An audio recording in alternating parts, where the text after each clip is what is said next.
The Basics of Cell Life with Max Axiom, Super Scientist. Section 1. Building Blocks of Life. Super Scientist Max Axiom heads to an ocean marina to investigate cells. Cool boat, Uncle Max. What's our mission? We're going to collect plankton samples for Dr. Deinson. She's a cell biologist. What's a cell biologist? A scientist who studies cells. What do plankton have to do with cells? Hey Nick, help me lower the plankton net. Every living thing on Earth is made of cells. Most plankton are made of just one cell. That's just clear water. Cells are tiny, Nick. We need a microscope to see them.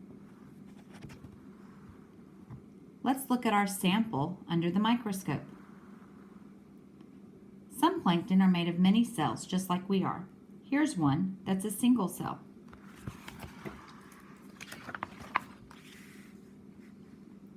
There are two main kinds of cells, prokaryotic like bacteria and eukaryotic like plants and animals.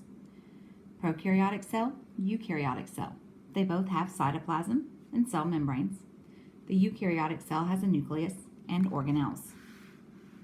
Both cells have DNA. The DNA floats freely inside prokaryotic cells. In eukaryotic cells, DNA is contained inside the nucleus. Eukaryotic cells also have organelles that do specific jobs in cells. Definition: DNA, the genetic material that carries all of the instructions to make a living thing and keep it working. Do bigger animals have bigger cells? Nope, just a lot more of them. The human body is made up of 50 to 60 trillion cells. Forget cells, look at that. I can't forget cells. That sunfish started life as one cell, then it grew more and more cells to become an ocean giant.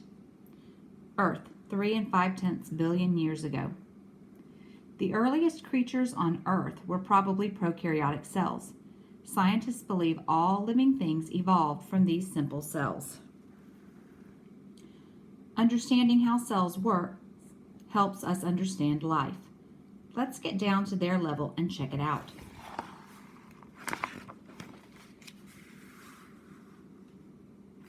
Section 2, Cell Metabolism.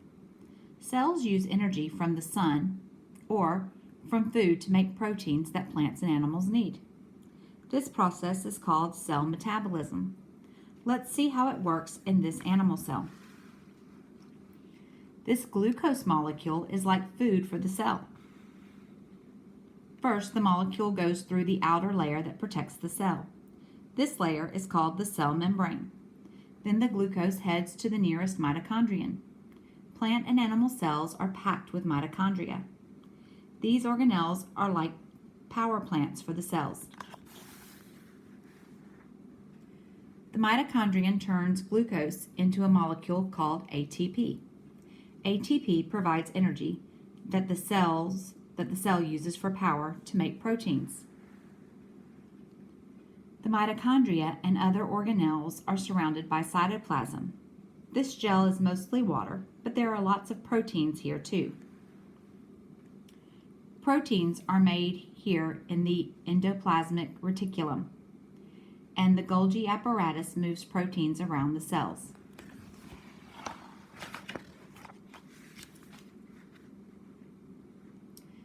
This large organelle is the nucleus. It is the control center of the cell. The nucleus gives directions to the rest of the cell. Let's climb through the nuclear membrane to look at some DNA. DNA is made up of genes. Each gene stores the instructions for building protein. Some proteins are used to build structures like hair and muscle. Other proteins cause chemical reactions like digestion.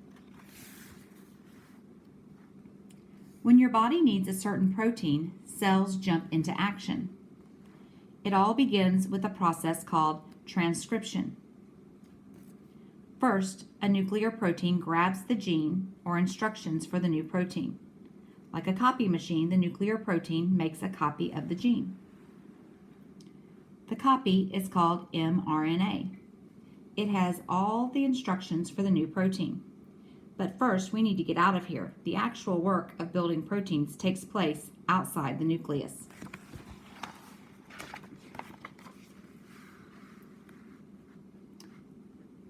Endoplasmic reticulum and ribosomes. Once it leaves the nucleus, the mRNA heads for the endoplasmic reticulum. This organelle holds thousands of protein-making factories called ribosomes. The mRNA goes into a ribosome and tells us how to build the protein the body needs. Proteins are made of amino acids which come from digested food. The ribosome strings amino acids together like beads in a necklace. The finished necklace is a new protein. This process is called translation.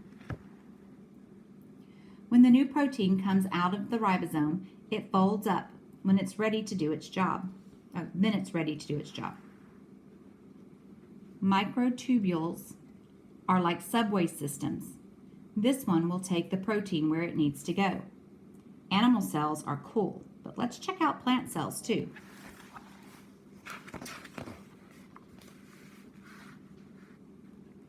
Unlike animal cells, plant cells have tough cell walls made of a protein called cellulose. Stack enough plant cells together and you get a tree. Cellulose gives wood its strength. Plant cells also have openings connecting one cell to another. This is how water moves from the roots to the leaves. It's also how nutrients are carried to every part of the plant. A current of cytoplasm flows through the opening. Let's ride along. Like animal cells, plant cells have mitochondria to produce energy and ribosomes to make proteins. And of course, each cell has a nucleus to run the whole show. But unlike animal cells, plant cells make their own food. This is a chloroplast. You're not going to believe what this organelle can do. Chloroplasts use carbon dioxide and light to make glucose. This process is called photosynthesis. Section 3, cell division. Some scientists think organelles were originally bacteria that learned to live inside other cells. Cool, like alien invaders? Another amazing thing about cells is the way they reproduce. Look over there. Whoa, more alien invaders? Nope, just plankton. It's a plankton bloom.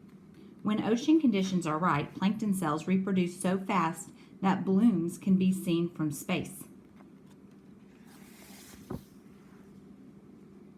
In a plankton bloom, one drop of water can contain millions of cells. There's one splitting in half. Cells reproduce by dividing. It's a tricky job. Cell division, going from one cell to two, takes 6 main steps. Most of the action happens in the nucleus where the DNA is copied and divided. Scientists call that part mitosis. So the 6 steps are interphase, prophase, metaphase, anaphase, telophase, and cytokinesis.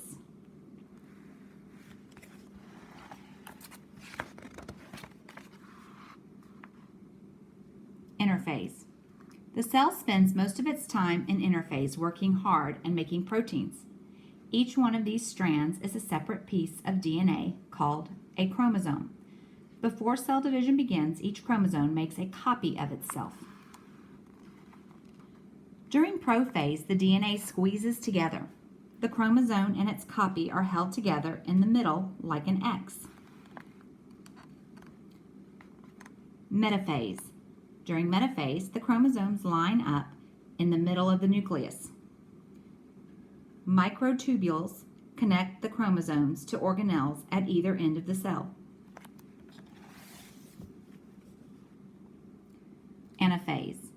The microtubules pull the pairs of chromosomes apart during anaphase. One copy goes to each end of the cell. In telophase, new nuclear membranes form around the separated DNA. That's the end of mitosis. Finally, the cell membrane itself pinches in two. This is called cytokinesis. I need to get out of here fast.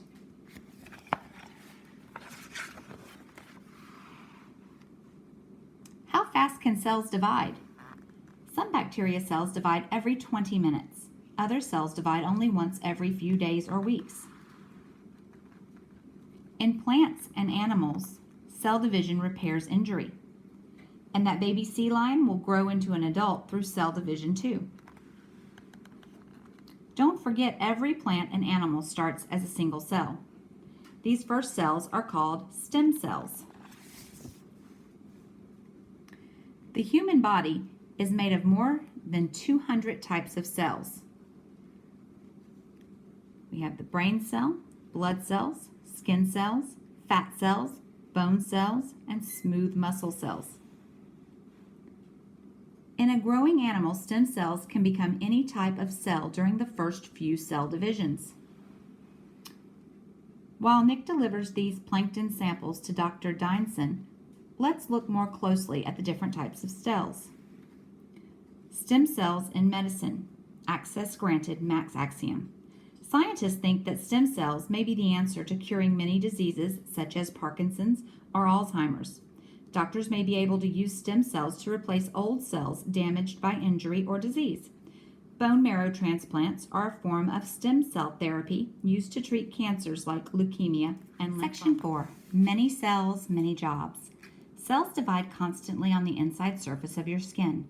The new cells travel to the outside surface and produce keratin, a protein that makes the skin waterproof. On the surface, dead skin cells act like tiny plates of armor, protecting us from infection. The human body has more than 650 different muscles. Each one is made of thousands of muscle cells. Each muscle cell is packed with two kinds of long, skinny proteins, myosin protein and actin protein. When you flex your muscle, the myosin proteins pull actin proteins together. Whoa, when muscles contract, they really mean business. As the proteins slide together, the muscles get shorter and thicker. Flying that kite takes the hard work of thousands of muscle cells.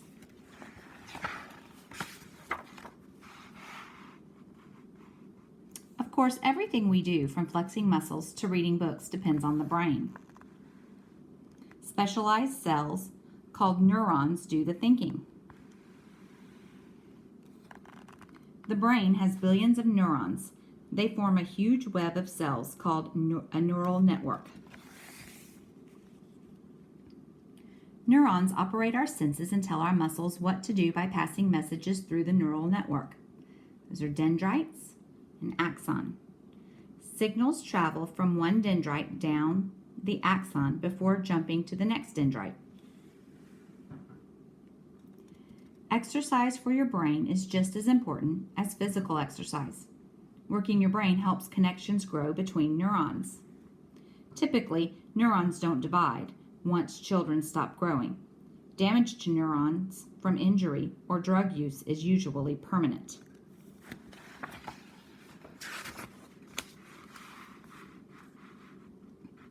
Plants have specialized cells too. Leaf cells are packed with chloroplasts for photosynthesis. In the stem, extra tough cells support the plant. Some cells form a system of pipes to carry water through the plant. Other cells carry sugars back and forth. Root cells divide rapidly and branch out to search for water. Cells are amazing. They come in all shapes and sizes. They truly are the building blocks of life.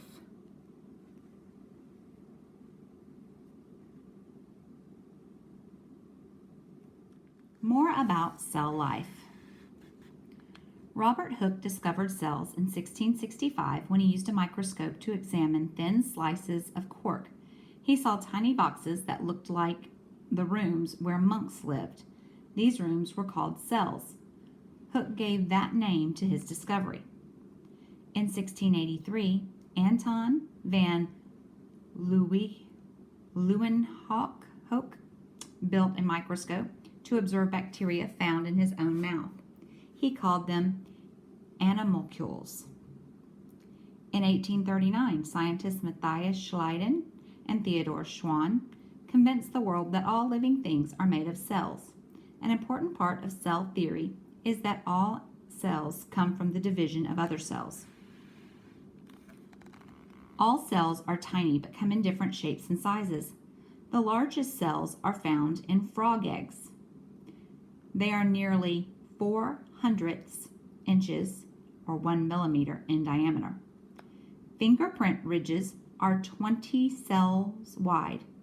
The neurons in the spinal cord can be 3 feet or 9/10 diameter long, or 9/10 a meter long. Neurobiology, the study of the brain, is an exciting area of medical research. Scientists use magnetic resonance imaging, or MRI, to take pictures of active neurons. These color photos show which parts of the brain are active when a person plays music or solves crossword puzzles. Cell division is a complicated process. Damage to cells may cause them to divide or reproduce incorrectly. When this happens, cells grow in places they shouldn't. The resulting disease is called cancer. One tool biologists use to study cells is called a cell culture. A cell culture is a sample of cells that is kept alive in the laboratory through continuous cell division. In 1951, cells were taken from a woman who had cancer. Her cells have been dividing ever since. Scientists use these cells in their research. Dehydration is more dangerous than starvation because the cytoplasm of cells is made mostly of water. Without water, nothing inside the cell will work correctly. Humans can survive without eating.